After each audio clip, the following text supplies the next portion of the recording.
If you're a frequent driver, or even if just a sporadic driver, I'm sure you've run into more than a few horrible drivers on the road. You know, those drivers that make you fear for your own safety just driving alongside them. It's not your fault that they pulled up next to you or that where you're going is in the same general vicinity as where they're going. But if you're not careful, you're driving around a 3,000-pound murder machine, and the stakes are extremely high. It just seems to me that the number of these reckless drivers is way too high. Most people, at some point in their life, will drive a car, and those that never do usually have some sort of disability or court order that prevents them from doing so. But other than that, the laws surrounding driver's license renewal and availability are very loose. These laws differ from state to state. Yet, according to the GHSA, a nonprofit organization that represents the state and territorial highway safety offices, none of these states require a license renewal in under 4 years. The little minute rules of the road that make it safe to drive are easily forgotten in a little over a year's time, especially those rules that you don't see quite as often on the road. But these rules are extremely important and are implemented for a reason. Not knowing them can be the difference between life and death. These rules that are so often forgotten need policies to be able to make stricter and more frequent driver's license testing to prevent them from being forgotten. Bad drivers, they've always been an issue, but it's an extremely complex issue. The Office of Highway Safety and the Department of Commerce believes that there is no one solution to all of our highway safety issues, and I agree wholeheartedly. So let's start at the beginning and see what policies should be enacted. The driver's license test in the United States has long been thought to be far too easy. And personally, I didn't have to study at all to ace my perfect score. And with these easy driver's license exams comes high pass rates and low fail rates. And quite frankly, that terrifies me.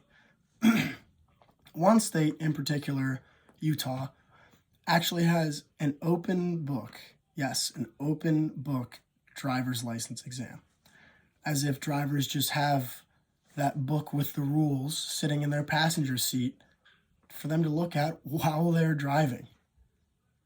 A DMV testing website revealed that the average fail rate in the US for these exams is between 35 and 55%, and to me, those numbers are far too low. These easy exams and high pass rates lead to undereducated and ultimately poor drivers. A study from the GMAC insurance company actually revealed that 1 in 5 drivers on the road today would not pass the written driver's exam. Mature drivers also pose a safety threat when you start to think about these easy exams coupled with disabilities common to older drivers such as cataracts, Alzheimer's, etc. The Connecticut General Assembly found that there are relatively few states that have retesting requirements for license renewal aimed at older drivers. And some states actually have laws that say that age alone may not be considered justification for re-examination. As I stated earlier, one simple solution just isn't feasible. But any solution is a step in the right direction and will help to begin to solve this issue.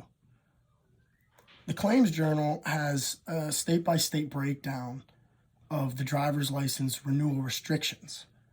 And no states have tests that require driver's license tests to be retaken with their license renewal. But the driver's license test needs to be retaken, I think, on a yearly basis to keep drivers educated on these little minute rules of the road. In addition to that yearly test, the test needs to be harder. Higher fail rates are imperative to force drivers to study up on their rules of the road instead of just winging it and passing like I did. Thirdly, and finally, the restrictions on older drivers, they need to be tightened. Yearly physical examinations alongside with the improved yearly driver's test will help ensure that older drivers aren't a liability to both themselves and others on the road. These three solutions that I've provided, if implemented correctly, I believe could help lower the number of undereducated and reckless drivers on the road. I know that the DMV is already backed up, and a lot of people are fed up with the wait times that they have to deal with when they're at the DMV. But safety cannot be sacrificed just because us, the drivers, are impatient. If these solutions are implemented slowly, not all at once, it would allow for the DMV to acclimate to this heightened traffic coming through and ultimately make the roads a safer place for all of us.